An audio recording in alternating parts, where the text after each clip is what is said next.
everyone, it's Natalie from the Human Nutrition Project, and we've been talking a lot about the staples we use to help boost and modulate our immune system during times when we're more susceptible to infection. And infection can be anything from, susceptibility to upper respiratory tract infections during competitive seasons or when training's really tough, to pandemics, which is what's going on right now. So it's really good to just have a really strong, healthy immune system that's going to work for you on the daily. We've talked about vitamin C, vitamin D, and today we're going to talk about zinc. Those are kind of our three staples we've been using during this time. And zinc, it's an incredible mineral. It's actually the second most abundant trace mineral in the body, and that's because it does a lot. And too much to go over in this video, so we're gonna narrow it down and talk more specifically on viruses. So before we talk about how zinc affects viruses, we're gonna talk about how viruses affect your cell. And so the way I want you to think about it is if a virus penetrates your body and sees one of your cells, it's gonna go and try to attach to it.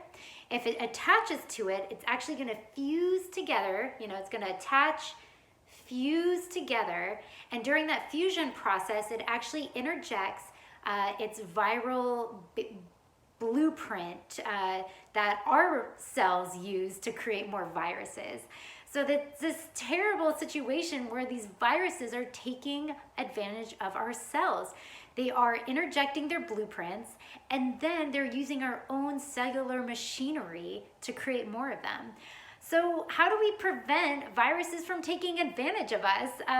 We absolutely don't want that to happen, and one of the solutions may be zinc. And the reason for that being is when a virus hijacks our cell, puts in the blueprint, it creates something called a replicase, virus replicase. And this replicase, it does exactly what it sounds like. It replicates more viruses.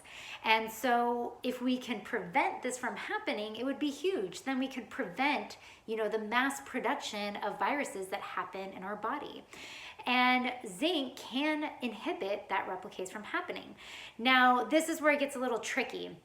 And, while it's great that zinc does this, there's an obstacle, and that's getting zinc inside the cell. Because as you can imagine, the cell has a little protective barrier around it. And so it could be hard for zinc to come in. This is when it's helpful to have something called a zinc ionophore. And what these are, they're essentially gates. So these very specialized gates that attach to our cells, and they selectively let zinc in. They basically roll out the red carpet and let zinc on through to do its duty. And so, you may have heard in the news, they're using some pharmaceuticals right now, hydroxychloroquine and chloroquine. And even though there's mixed reviews on them right now, there's still a lot trying to be figured out about what should be used for COVID-19. But one of the mechanisms that they think might be working is that it acts as a zinc ionophore. It lets zinc get into the cell so it can prevent viral replication. So, obviously these are pharmaceuticals. They need to be administered by a doctor. And it's really, because if used inappropriately, they could be really harmful and dangerous for your health. So for me, and I'm all about preventing, things from happening, boosting the immune system, and trying to find ways to do it naturally on the daily, that are sustainable and healthy for the body. So I like to look for nature. Does nature have any zinc ionophores? Well, it turns out I found two. One's quercetin and one's EGCG. Quercetin is this bioflavonoid that's found in fruits and vegetables, and EGCG is that really powerful component in green tea that everybody raves about, that powerful antioxidant.